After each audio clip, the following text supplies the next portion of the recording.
Hello everyone, I'm Dantier, this is Lomana, and welcome to this roundup of the interviews and Twitter updates for Anthem following E3, ranging from where the game takes place to confirmation of the composer and other details.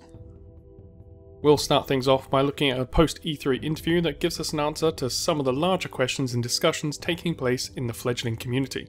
The most notable of these is where the game takes place. Although the exact name of the planet has not been confirmed, Aaron Flynn, BioWare's general manager, confirmed that this is an alien world. So definitely not Earth. This starts to bring the first building blocks of the lore into place and opens up a question of why are we here and how did we get here? The second tidbit of confirmation we had was around the genre, and although it seems relatively trivial, it does open up the door to something people have been discussing on the Anthem Discord and Reddit. As a sci-fantasy theme rather than sci-fi, the game will be less stringent on sticking to technology-only components, meaning magic or other non-physical based mechanics can be included. So this mysterious third javelin could very well have some magic-based effects causing it to float. But what else could potentially have magic in this world, if it doesn't need to be based on some essence of reality? Could be an interesting way to explain Shaper Storms perhaps, whatever they may be.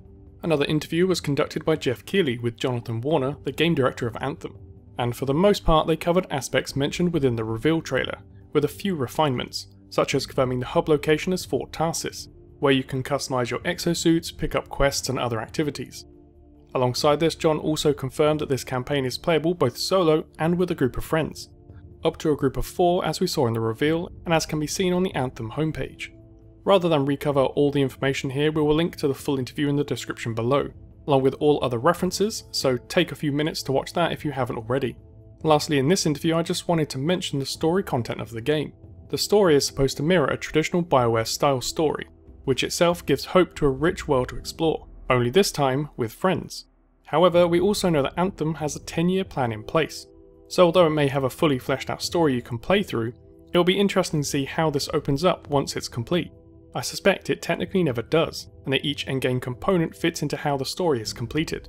Think of how an MMO endgame works. Dungeons, raids, etc. all help drive the story forward in the long run. You never complete an MMO, it just keeps moving onwards. Perhaps Anthem will work similarly. What mechanics deliver this though are still to be confirmed. Interviews aren't the only source of information in the time since E3. Twitter has been a useful source as Jonathan Warner opened up his Twitter to a mini feedback opportunity, and responded to many of the replies.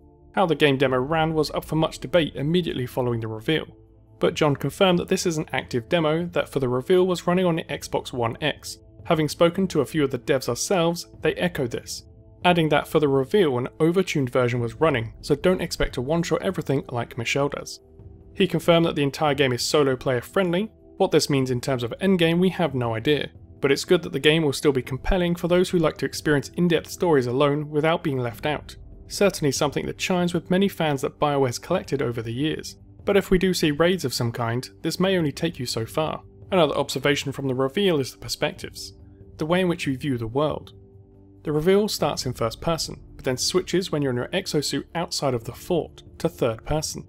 This has been confirmed that this is how it will work once we get to play the game ourselves, giving us even more reason to customize our exosuits. May as well be looking at something pretty in the 10 years Anthem is going to last us after all. And finally, just a small confirmation of the composer, Ted Reedy.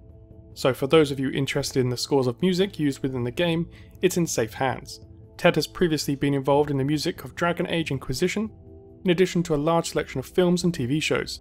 If you're a BioWare fan, it's likely you've already heard his work before. Thanks for watching this summary of the post-E3 interviews and Twitter updates for Anthem. What do you think the story will be now that we know we're on an alien world? Are there any interviews that add information we've missed? Let us know in the comment section below.